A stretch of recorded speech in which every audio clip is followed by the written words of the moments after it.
Welcome guys, welcome back to our channel SP Sparks Tech. So in the previous class we had learned some introduction on SQL. So now we will continue with further topics of SQL. Let's get into the video. Okay guys, last class లో మనం SQL basic syntax తెలుసుకున్నాం కదా. So ఇప్పుడు SQL commands కోసం తెలుసుకున్నాం and వాటిలో types ని తెలుసుకున్నాం. ఫస్ట్ ఆఫ్ ఆల్ మనకి SQL commands అంటే అవి ఒక ఇన్స్ట్రక్షన్స్ లాంటివి అనమాట. ఇవి మనకి డేటాబేస్తో కమ్యూనికేట్ చేయడానికి యూజ్ అవుతాయి. అండ్ రిలేటెడ్ టు డేటా వస్తే మనకి డేటాలో ఒక స్పెసిఫిక్ టాస్క్ కానీ లేదంటే ఏదైనా ఫంక్షన్స్ కానీ లేదంటే ఏదైనా క్వైరీని కానీ ఎగ్జిక్యూట్ చేయడానికి ఇలాంటి టాస్క్స్ అన్ని పర్ఫామ్ చేయడానికి మనకి SQL కమాండ్స్ అనేవి యూజ్ అవుతాయి అన్నమాట. మనకి SQL లో 5 టైప్స్ ఆఫ్ కమాండ్ లాంగ్వేజెస్ ఉన్నాయన్నమాట. అవి ఏంటంటే DDL, DML, DCL, TCL and DQL. So commands under DDLలోకి వస్తే కనుక create, drop, alter, truncate. And DMLలోకి వస్తే ఇన్సర్ట్, అప్డేట్, డిలీట్. వేరాజ్ DCLలోకి వస్తే గ్రాంట్ అండ్ రివోక్. TCLలోకి వస్తే commit, roll back, save point. DQLలో ఓన్లీ సెలెక్ట్ కమాండ్ అన్నమాట. సో దీనికోసం స్టెప్ బై స్టెప్ ఏ కమాండ్ దేనికోసం యూజ్ అవుతుంది అనేది తెలుసుకుందాం. సో ఫస్ట్ ఆఫ్ ఆల్ DDLలోకి వస్తే DDL అంటే డేటా డెఫినిషన్ లాంగ్వేజ్. సో ఇది మనకి డేటాబేస్లో ఉన్న టేబుల్ స్ట్రక్చర్ని చేంజ్ చేయడానికి యూజ్ అవుతుంది. అండ్ ఆల్సో ఒక టేబుల్ని క్రియేట్ చేయడం, టేబుల్ని డిలీట్ చేయడం, లేదంటే టేబుల్ స్ట్రక్చర్ని మాడిఫై చేయడం, ఇలాంటివన్నీ చేయడానికి మనకి యూజ్ అవుతుంది. దీనిలో ఏమైనా చేంజెస్ చేస్తే మనకు పర్మనెంట్గా సేవ్ అయిపోతాయి అనమాట. సో ఈ DDLలో మనకి 4 కమాండ్స్ అనమాట: create, drop, alter, truncate. So ఈ క్రియేట్ కమాండ్లోకి వస్తే ఇది మనము డేటాబేస్లో ఒక టేబుల్ని క్రియేట్ చేయడానికి యూజ్ చేస్తాం అనమాట. Like create table, table name of column name, data type ఇలా ఇచ్చి క్రియేట్ చేస్తాం. డ్రాప్లోకి వస్తే కనుక ఈ డ్రాప్ కమాండ్తో మనం పూర్తిగా టేబుల్ని అండ్ టేబుల్ స్ట్రక్చర్ని రెండింటిని డిలీట్ చేయగలం అనమాట. Example drop table, table name. Next వచ్చేసి ఆల్టర్ కమాండ్. ఈ ఆల్టర్ కమాండ్తో మనము డేటాబేస్లో ఉన్న టేబుల్ స్ట్రక్చర్ని మాడిఫై చేయగలుగుతాం. ఫర్ సపోజ్ దీనికి సింటాక్స్ ఎలా అంటే alter table, table name, add column name, column definition అనమాట. సో దీంతో మనం ఏం చేస్తామంటే టేబుల్లో ఉన్న స్ట్రక్చర్ని మాడిఫై చేయగలుగుతాం అనమాట. For suppose alter table, student details అనే టేబుల్ ఉంది మనకి. సో అక్కడ స్టూడెంట్ డీటెయిల్స్ అనే table, add of address varchar of 20 అంటే ఇక్కడ అడ్రస్ అనే కొత్త కాలమ్ని యాడ్ చేస్తున్నాం అనమాట. లేదు అంటే alter table, student details, modify name varchar of 20 అంటే ఇక్కడ నేమ్ని మనం మాడిఫై చేస్తున్నాం అనమాట. సో ఇలాంటి ఆల్టరేషన్స్ చేయడానికి మనం ఆల్టర్ కమాండ్ని యూజ్ చేస్తాం. నెక్స్ట్ వచ్చేసి ట్రంకేట్. ఈ కమాండ్తో మనము టేబుల్లో ఉన్న అన్ని రోస్ని డిలీట్ చేయగలుగుతాం. Example truncate table, table name ఏదో మనం క్రియేట్ చేసుకున్న ఒక table name, employee table name ఇచ్చామనుకోండి. సో ఆ ఎంప్లాయ్ టేబుల్లో ఉన్న రోస్ అన్నీ మనకు డిలీట్ అయిపోతాయి, బట్ స్ట్రక్చర్ మాత్రం సేమ్ అలానే ఉంటుంది. ఇక్కడ డ్రాప్కి ట్రంకేట్కి డిఫరెన్స్ ఏంటంటే ఇక్కడ మొత్తం టోటల్ టేబుల్ విత్ స్ట్రక్చర్ అంతా డిలీట్ అయిపోతుంది. వేరే ట్రంకేట్లో మనకి రోస్ మాత్రమే డిలీట్ అవుతాయి అన్నమాట. సో ఇది DDL. DML కూడా మనకి డేటా మోడిఫికేషన్ కోసమే యూజ్ అవుతుంది. అది ఎలాంటి మోడిఫికేషన్ అంటే మనకి డేటాబేస్లో ఉన్న రోస్ని ఇన్సర్ట్ చేయడం, అప్డేట్ చేయడం, డిలీట్ చేయడం, ఇలాంటి మోడిఫికేషన్స్ కోసం మనకి DML కమాండ్స్ అనేవి యూజ్ అవుతాయి అన్నమాట. సో మనం ఇన్సర్ట్ కమాండ్ని యూజ్ చేసి మనకు ఆల్రెడీ ఉన్న డేటాబేస్లో డేటాని ఇన్సర్ట్ చేయొచ్చు అనమాట. అది ఎలా అంటే సింటాక్స్లోకి వస్తే ఇన్సర్ట్. ఈ యాక్చువల్గా మనము బేసిక్ సింటాక్స్ క్లాస్లో ఈ ఎగ్జాంపుల్స్ చూసాం. సో ఇక్కడ నార్మల్గా మళ్ళీ చూడండి. ఇన్సర్ట్ ఇంటూ టేబుల్ నేమ్ బ్రాకెట్లో కాలమ్ నేమ్స్ అండ్ వాల్యూస్ ఇచ్చి ఆ టేబుల్లో ఏం ఇన్సర్ట్ చేయాలనుకుంటున్నామో అది ఇస్తాం అంతే. వేరాజ్ అప్డేట్లోకి వస్తే అప్డేట్ స్టేట్మెంట్కి కూడా చూసాం syntax. So update table name set column name equals to value 1 అంటే కాలం 1 కాలం 2 అలా వాల్యూ 1 వాల్యూ 2 అలా ఇస్తామన్నమాట. సో వేరేస్ డిలీట్లోకి వస్తే డిలీట్ కమాండ్ అనేది మనకు డిలీట్ చేయడానికే తెలిసిందే. So delete from table name condition ఇస్తాం. మనం ఈ సింటాక్సెస్ ఆల్రెడీ చూసాం కదా సింటాక్స్ క్లాస్లో. నెక్స్ట్ వచ్చేసి డిసిఎల్ కమాండ్స్ అంటే డేటా కంట్రోల్ లాంగ్వేజ్ అన్నమాట. సో ఇక్కడ మనకి ఈ డిసిఎల్ కమాండ్స్ అనేవి దేనికి యూజ్ అవుతాయంటే పర్మిషన్స్ని గ్రాంట్ చేయడానికి లేకపోతే వాటిని రీవోక్ చేయడానికి కోసం మనం యూజ్ చేస్తాం అనమాట. అండ్ ఆల్సో డేటాబేస్ సెక్యూరిటీని హ్యాండిల్ చేయడానికి ఈ డిసిఎల్ కమాండ్స్ అనేవి మనకి యూజ్ అవుతాయి అన్నమాట.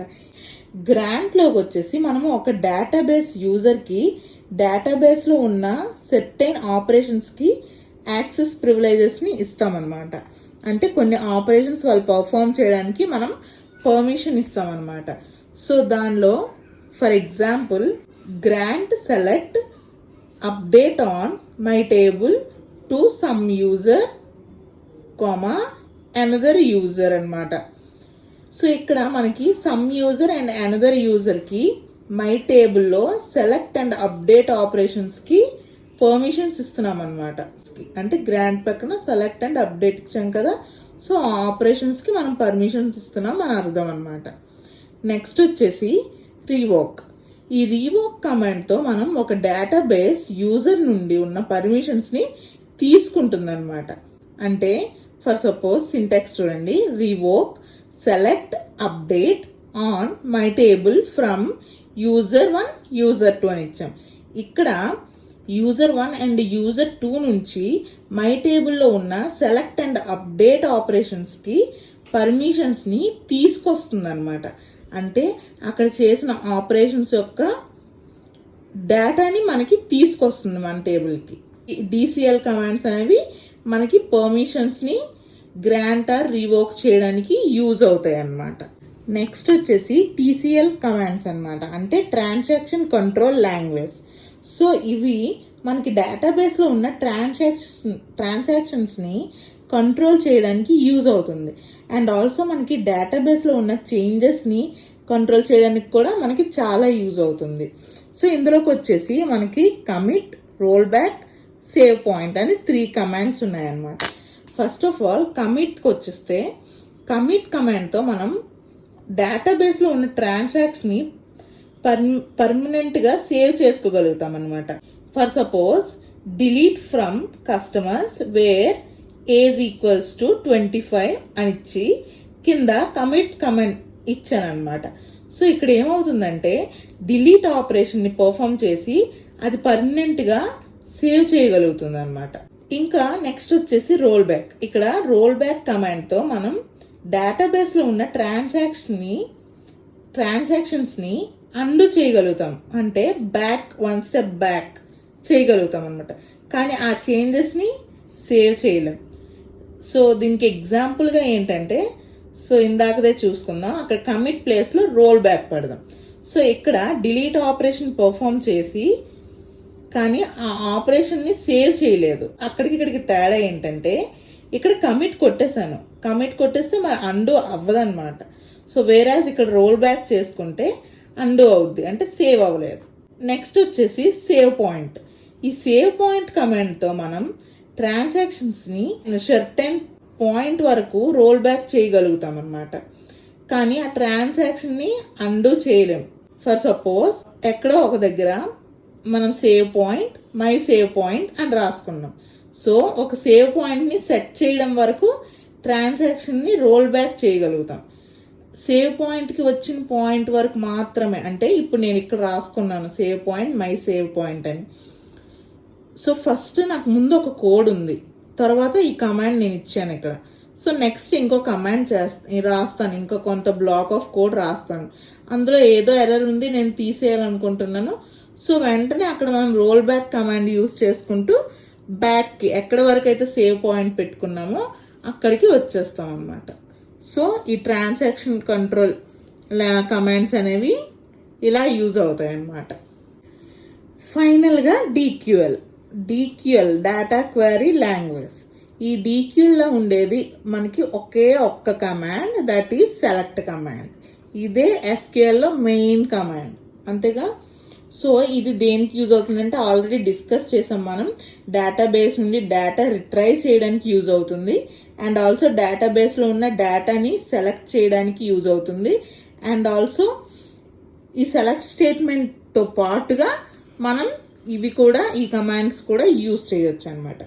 ఫస్ట్ ఆఫ్ ఆల్ ఈ సెలెక్ట్ కమాండ్లోకి వస్తే కనుక, ఈ కమాండ్తో మనం డేటాబేస్లో ఉన్న టేబుల్ నుండి డేటాని సెలెక్ట్ చేయగలుగుతాం, అందులో స్పెసిఫిక్ యాట్రిబ్యూట్స్ని సెలెక్ట్ చేయగలుగుతాం, అండ్ సెట్ అండ్ కండిషన్స్ ఇచ్చి కూడా మనకు కావాల్సిన దాన్ని మనం రిట్రైవ్ చేసుకుంటాం అనమాట. సో దీని సింటాక్స్ మనం ఆల్రెడీ బేసిక్ సింటాక్స్ క్లాసెస్లో చూసాం. సో సేమ్ అలానే సెలెక్ట్ యూజ్ అవుతుంది. సో ఇంకో ఎగ్జాంపుల్ చెప్తాను. So select employee name from employee where age greater than 20. ఇక్కడ ఎంప్లాయ్ టేబుల్ నుంచి ఏజ్ కాలంలో ఉన్న వాల్యూస్ 20 నుంచి ఎక్కువగా ఉన్న రోస్ని రిట్రైవ్ చేస్తున్నాం అనమాట. అందులో ఉన్న ఎంప్లాయ్ నేమ్ అనే కాలంని సెలెక్ట్ చేస్తున్నాం. సెలెక్ట్ స్టేట్మెంట్తో ఇంకా చాలా మనం చేయొచ్చు. సో ఈ స్టేట్మెంట్తో పాటు ఈ కమాండ్స్ కూడా యూజ్ చేస్తూ మనం డేటా డిఫరెంట్ వేలో ఆర్గనైజ్ చేయొచ్చు. So that's all about SQL commands. So ఈ కమాండ్స్ అనేవి మనం గుర్తుపెట్టుకోవాలి. సో ఈ కమాండ్స్తోనే మనం SQL అంతా నడుస్తుంది. Thank you guys, thank you for watching. Please do like, share and subscribe for more updates.